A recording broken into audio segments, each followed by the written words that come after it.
దయచేసి మన హిందువులు ఎంతమంది ఉన్నారు అంతమంది ఈ వీడియో మాత్రం లాస్ట్ వరకు చూడండి, షేర్ చేయండి, అందరికి తెలుస్తుంది ఇదేందన్నది. ఫస్ట్ అయితే నేనైతే అపార్థమే చేసుకున్నాను, కానీ తర్వాత అర్థమైంది నాకు. కళ్ళల్లో నీళ్ళు తిరిగిపోయినాయి.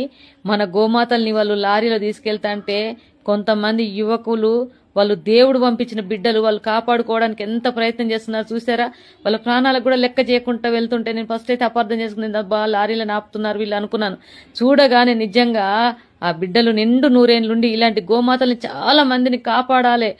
ఎందుకంటే ఎందుకు ఇలా చేస్తున్నారు? గోమాత మనకి ఏం ద్రోహం చేసింది? వీళ్ళకి కాళ్ళు చేతులు ఎప్పుడు పడిపోతాయి గోమాతల్ని ఇలా చేసే వాళ్లకు? ఎందుకు అలా తరలిస్తున్నారు? అసలు నరకంగా తీసుకెళ్తున్నారు గోమాతల్ని కూడా లారీలో. చూడగానే కళ్ళ నీళ్ళు తిరిగిపోయినాయి. కనీసం ఇది అందరికి చేయండి. చేస్తే కొంతమంది కన్నా బుద్ధి వస్తుంది. ఇలాంటి వాళ్ళను, గోమాతలను తీసుకుపోయే వాళ్ళను శిక్షించాలి. ప్రభుత్వం ఏం చేస్తుంది చెప్పండి? ఇలా తీసుకెళ్తుంటే కట్టిపడేసి, మనుషులు కట్టిపడేసిపోతే ఎంత బాధ అనిపిస్తుంది. కానీ ఆ బిడ్డలు చేసింది నాకైతే చాలా సంతోషం అనిపించింది.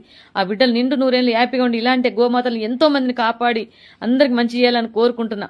ఒక్కసారి అది చూడండి, ఎంత బాధ అనిపిస్తుందో గోమాతల్ని ఎలా కట్టేశారో. గోమాత ఎన్ని ఇస్తుంది మనకు? బ్రతికున్నంత వరకు పాలు ఇస్తుంది. గోమూత్రం ఎంతో పవిత్రంగా మనకు ఉపయోగపడుతుంది. గోమూత్రం ఇస్తుంది, పేడ ఇస్తుంది. బ్రతికున్నంత వరకు మనకు సేవ చేసుకుంటూనే ఉంటుంది. చనిపోయాక కూడా తోలు కూడా చెప్పుల్లా కుట్టించుకుంటారు. ఇంతకంటే ఏం కావాలి? చూడండి, చూసారా ఏడుపు వస్తుంది ఆ గోమాతలు చూసినాక.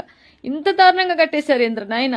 ఇలాంటి వాళ్ళని ఏం చేయాలి? కట్టేసి తీసుకుపోయే వాళ్ళను నిజంగా పట్టుకొని పోలీసులు జైలుకెళ్ళి బయటికి రాకుండా చూడండి. దయచేసి గోమాతలను రక్షించండి.